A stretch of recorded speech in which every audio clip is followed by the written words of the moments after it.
SashMash! You laughed at our other video where we gave each Hunter x Hunter character a reason to go to therapy.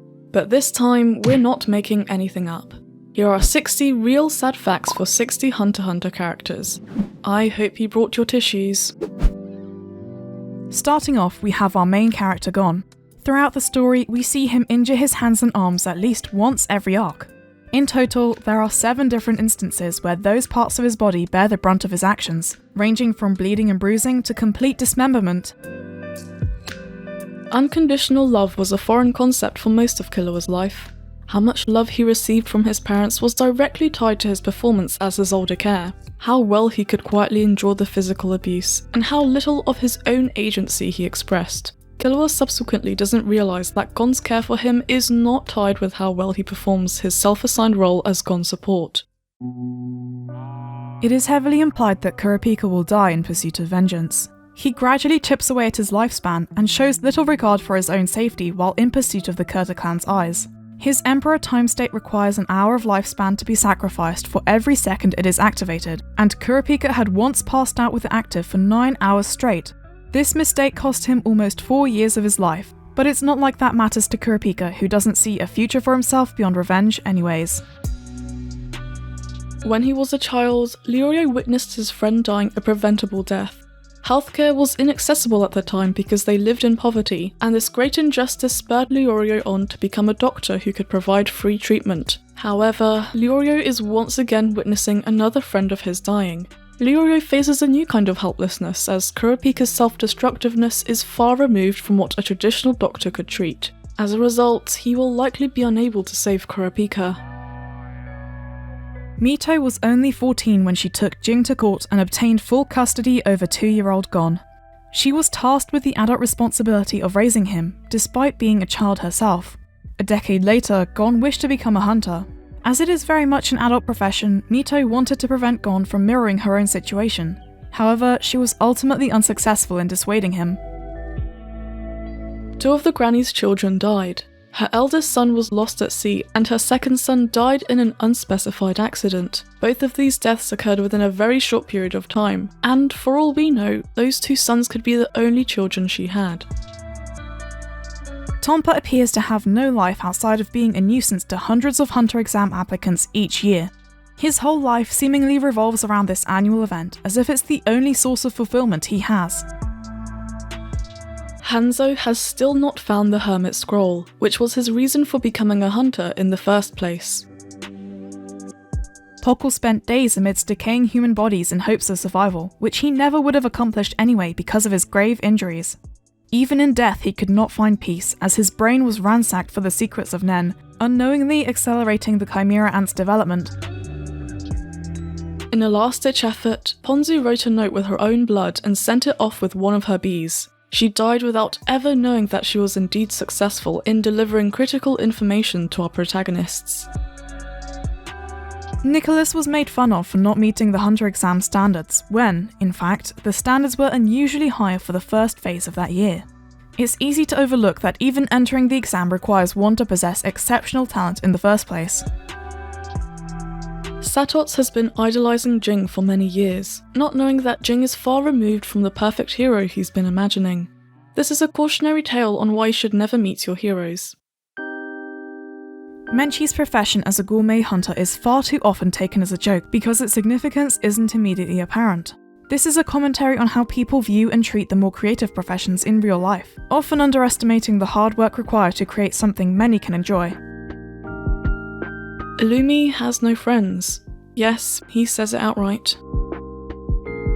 Kikyo is neurotic by nature, however that is not an excuse for her to take it out on her children. We don't see Kikyo taking any steps to curb the intensity of her outbursts either. Silver perpetuates the cycle of abuse in the name of raising competent assassins and continuing the Zoldyck lineage. Make no mistake, the training required to become head of the family is torture, so it is simply despicable to force extremely young children to undergo it. The effects of being tortured in his childhood have manifested in Miluki through comfort eating and rarely venturing beyond the Zoldyck grounds. In fact, he spent 7 whole years at home, only leaving to attend the York New Underground auction. Despite it being clear that Alaka is a girl and only antagonists refer to her as otherwise, viewers and readers still take issue and misgender her. Alaka being trans is not subtle, so refusing to accept her as who she is thinly veiled bigotry. The development of Kalato's sibling relationships was interrupted at a young age. When he was just a toddler, both Alaka and Killua were sent away, leaving him with two much older brothers. Kalato now yearns to get closer to Killua, but his attention lies elsewhere. Canary's budding friendship with Killua was halted by the Zoldyck family elders. Though she still yearns to be closer to Killua, this could never happen as long as she's employed as a butler. Goto wasn't able to say a proper goodbye to Killua, who still doesn't know that Goto died for his and Alaka's sake. Sequant watched all of his comrades die at the hands of a child, and now he's co-workers with her. Bisky's years of refining her fighting prowess cost her her desired physical appearance. Now she has to exert extra effort to maintain the form she prefers. All of Zushi's diligent training could not compete with the natural talent of those deemed 1 in a million. Zushi himself is quite remarkable, having the potential of 1 in 100,000. However, his confidence took a hit when the gap between himself and Gon and Killua became apparent. 2 years of hard work and developing a secret ability went to waste the instant Castro let his ego get the better of him. He couldn't help but gloat to Hisoka and reveal the nature of his technique. This play yielded naught but his death.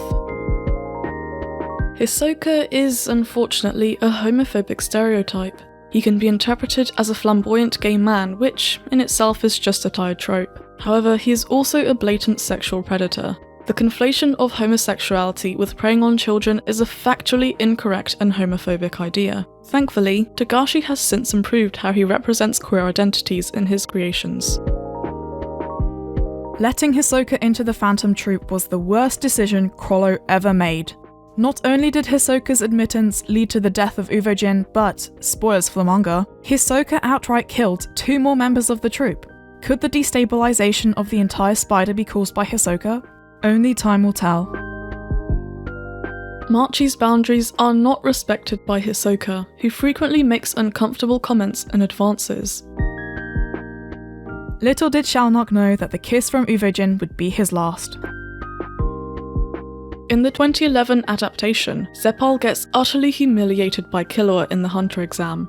Their prior friendship did not exempt Zeppal from being taken out along with the other 1,500 applicants. Pyro never lived to hear Kurapika say his venture into the outside world was fun. This was something Kurapika promised as he bid farewell to the village. Neon was spoiled into immaturity by her father, who never truly loved her anyway. Neon's Nen ability was more valuable in the eyes of Lightner Strahd than her as a person. She was simply political leverage.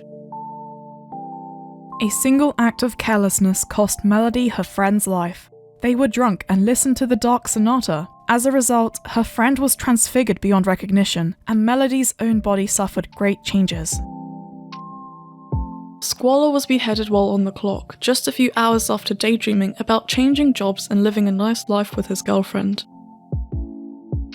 As a criminal sentenced to death, Razor had no hope for himself until Jing hired him for Greed Island and gave him a second chance at life. Bateras spent 13 years and more than half of his fortune to try and find a cure for his wife's coma, which was ultimately a fruitless endeavour. In retrospect, Batera could have skipped all the Greed Island hassle and just hired a Nen user with healing capabilities instead. Morale was greatly disrespected by Leol, twice. First, he found out that they liked the same music, a tough fact to swallow considering they are meant to be enemies. And, to make matters worse, Leol had also encountered one of Morale's friends and could somehow use their Nen ability.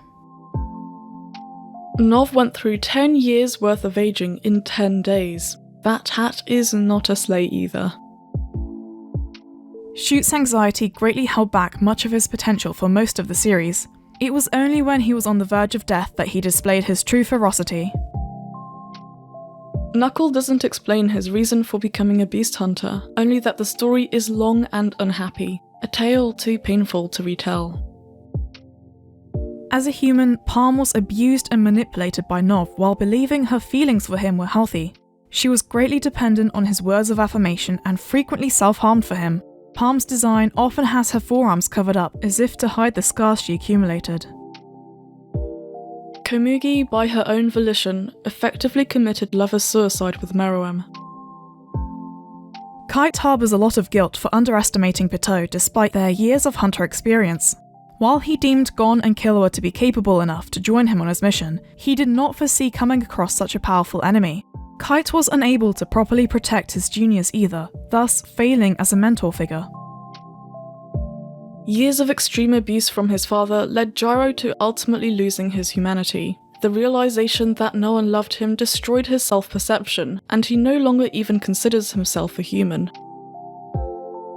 Bizef is a sex offender who, despite all odds, still lives to this day without any consequences for his actions. Many aspects of Meruem were cut short. His life, his emotional development, his understanding and empathy towards humans, and his love for Komugi. The Queen Ant was killed by her own child before she could even tell him his name. Shiaputh's impressive loyalty was only matched by his inflexibility. He was unwilling to adapt to Meruem's evolving perspective towards humans. The clash between his ideals resulted in a lot of emotional instability. Cheetu, unlike the other ant soldiers, was often content with just showing off his running abilities. Unfortunately, his gloating got the better of him and he was too distracted to notice his imminent demise. Peggy was a rather peaceful ant, happy to simply learn about the human world and read books.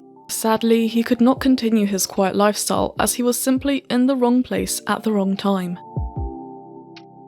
Colt was literally robbed of his childhood on the day the Chimera ants attacked. Then, as an ant, he displayed no childlike behaviours at all. He was even mature enough to take care of a newborn alone. It seems Colt's childhood is gone for good.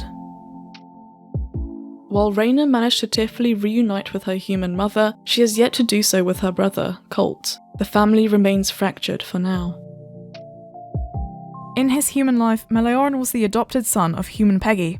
Leorio only remembered this crucial fact of his past once Peggy was brutally annihilated in front of him. Welfin's paranoid and anxious disposition has an explanation. As a human, Welfin's abusive father attempted to kill him, while his mother just stood there, letting it happen. Ikalgo suffers self-image issues. He hates his appearance and wishes desperately that he could have been reborn as a squid instead. Ikalgo's ability to wear other creatures' bodies is symbolic of his own detachment to his assigned appearance. Flutter could only live up to his namesake for like 3 episodes. Netero spent at least 4 years surviving solely on sunlight when undertaking his training alone in the mountains. His daily 10,000 punches and prayers at first took up 18 hours of the day, and Netero would collapse soon after, leaving no time for him to eat. Eventually, the ritual would only take him 1 hour, so he used the rest of the time for meditation. Beans cried over Netero's death. They'd known each other for over 20 years. Puristan has a very warped perspective on love and hate. He wants to destroy the things he loves and feels happiness when he is hated. Puristan's complex psychology often deters other characters and viewers alike from trying to understand him.